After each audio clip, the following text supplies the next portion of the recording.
Você está naquela expectativa de ser chamado para uma entrevista a qualquer momento. De repente, o seu telefone toca e é um recrutador daquela empresa que você sonha em trabalhar. Você conversa com ele, agenda uma entrevista e aí quando desliga dá aquele frio na barriga. E agora? Como é que eu vou fazer? Como é que a empresa faz os processos seletivos dela? Que ferramentas que a empresa utiliza para avaliar os candidatos? Vem comigo que eu vou te ajudar a se preparar da melhor forma para ser aprovado em qualquer entrevista de emprego. Bom, a grande maioria das empresas, ou pelo menos aquelas que já possuem um RH mais estruturado, elas costumam realizar os seus processos seletivos em duas etapas.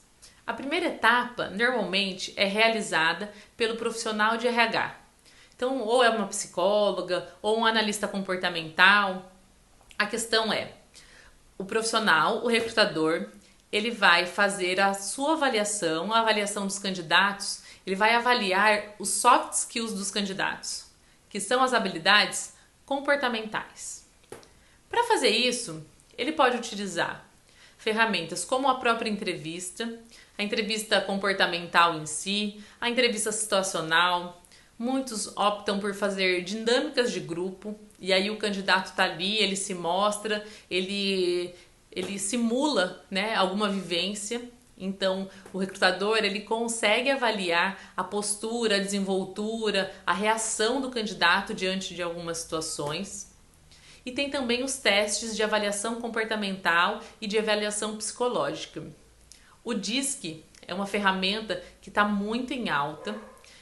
Para utilizar essa ferramenta não é preciso ser psicólogo, então mesmo as empresas que possuem recrutadores ou consultorias por profissionais que não são psicólogos, eles costumam utilizar muito o DISC. É uma ferramenta muito valiosa, muito poderosa, é bem fidedigna ao perfil. Então, se a pessoa responde com verdade, com dedicação, se ela se empenha em responder aquele questionário, a avaliação é feita de uma maneira bem completa e bem correta, bem compatível com o perfil do candidato.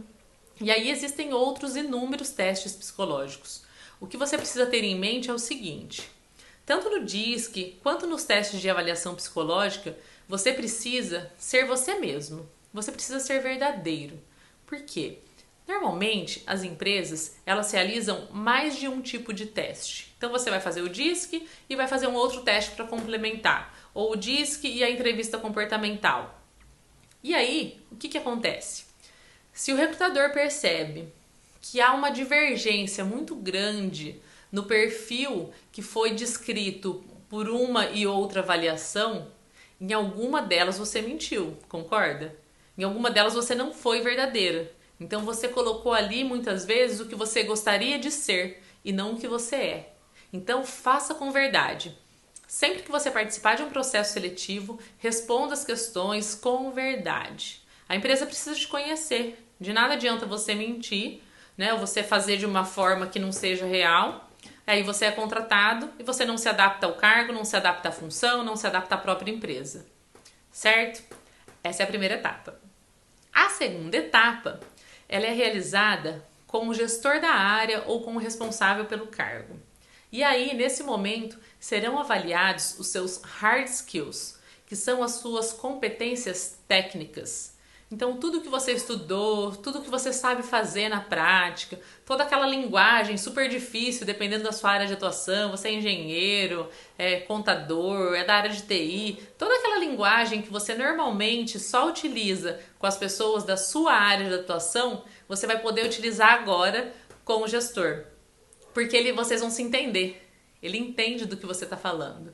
E ele vai avaliar se as experiências que você possui, se tudo que você já viveu, o que você já fez na sua carreira, se aquilo se encaixa no que a empresa está buscando. Se você, tecnicamente falando, é o profissional que a empresa está buscando.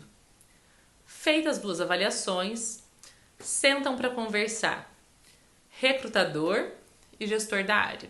E aí cada um coloca as suas opiniões. Então o recrutador fala sobre a avaliação dele, que tipo de candidato você é, quais as habilidades e competências comportamentais que você possui, e o gestor vai dizer quais são as habilidades e as competências técnicas que você possui. Isso se junta, isso é colocado sobre a descrição do cargo e sobre as atividades que aquele candidato vai precisar desenvolver dentro da empresa. O candidato que melhor se encaixar tecnicamente e comportamentalmente é o aprovado. Então, não fique, às vezes a gente fica desanimado, não fui eu, não deu certo. Muitas vezes você não se encaixou perfeitamente da forma como a empresa precisava e gostaria e necessitava. Então, se você foi bem avaliado, se você saiu bem nas avaliações, pode ser que surja uma outra vaga e a empresa, com certeza, vai se lembrar de você. Você já passou por alguma situação como essa? Você já participou de um processo seletivo onde foram feitas as análises técnicas e comportamental de forma separada? Como é que foi isso para você? Me conta a sua experiência. E se você tem uma entrevista aí nos próximos dias, vem falar comigo, eu quero te ajudar a se preparar. Até mais!